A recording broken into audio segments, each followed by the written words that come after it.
এতগুলো ছাত্রছাত্রী মারার পরেও ছাত্ররা এখন পর্যন্ত তাদের দাবিটা উত্থাপন করেই যাচ্ছে, তাদের ৯ দফা দাবি উত্থাপন করেই যাচ্ছে। কিন্তু এই খুনিরা, এই স্বৈরাচাররা তাদের কর্ণপাত না করে শুধু ছাত্রদের উপর গুলি চালাতেই আছে, তাদেরকে শহীদ করতেই আছে। মাঝখানে তারা কিছু নাটক করতেছে। তারা নিজেরাই খুনি, আবার নিজেরাই শোক দিবস পালন করার ঘোষণা দেয়। মানে এটা কোন ধরনের বেয়াদবি? আজকে ২ তারিখে ছাত্ররা আজকে ২ তারিখ পর্যন্ত তারা শান্তিপূর্ণ কর্মসূচি ডাক দিছে। ছাত্রদের হাতে তো কোনো অস্ত্র নাই, তাহলে কেন ছাত্রদের মিছিলে গুলি চালাতে হবে? কেন ছাত্রদের পিছে সন্ত্রাসী গোষ্ঠী লেলিয়ে দিতে হবে? কেন ছাত্রদের আজকে ২ তারিখ পর্যন্ত তাদেরকে শহীদ করতে হবে? আজকে ২ তারিখের পরে ছাত্রদের আর কোনো দাবি নাই। তাদের একটাই দাবি, এই খুনি, এই স্বৈরাচারের পতন। যার হাতে আমার ভাইয়ের রক্ত লেগে আছে, যার হাতে আমার বোনের রক্ত লেগে আছে, যে খুনি হাতে রক্তের সাগরের স্রোত বইতেছে, এই খুনির সাথে আর কোনো দাবি নিয়ে কথা হবে না। একটাই দাবি, এই খুনির পতন, আর এই খুনির জনগণের কাতারে এনে তার বিচার করা হবে। এর বাইরে আর ছাত্রদের কোনো দাবি নেই। এই পর্যন্ত তাদেরকে নিয়ে আসার একমাত্র দায় হচ্ছে এই খুনিরা, যারা বারবার তাদেরকে শহীদ করতেছে, বারবার তাদের উপরে গুলি বর্ষণ করতেছে।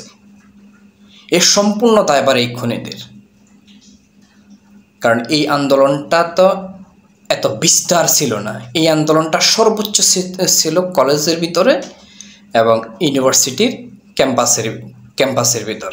এর বাইরে তো এই আন্দোলনটা ছিল না। কেন তাদের উপরে সন্ত্রাসী লেলিয়ে দিতে হবে? কেন তাদের উপরে গুলি করার আদেশ দিতে হবে?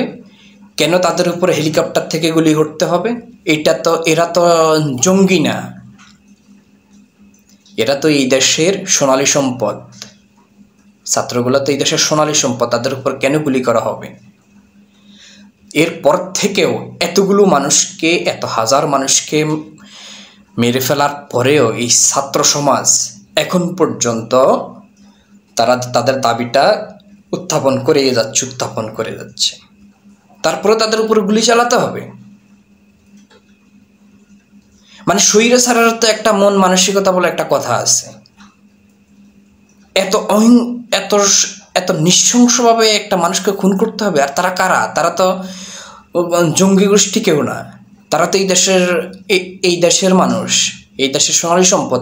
তাদের উপরে কেন গুলি চালাতে হবে আপনার? খুনিকে যতই আপনি তোষামোদ করেন, তার এই তোষামোদে কিছুই যায় আসে না। তার অভ্যাস হচ্ছে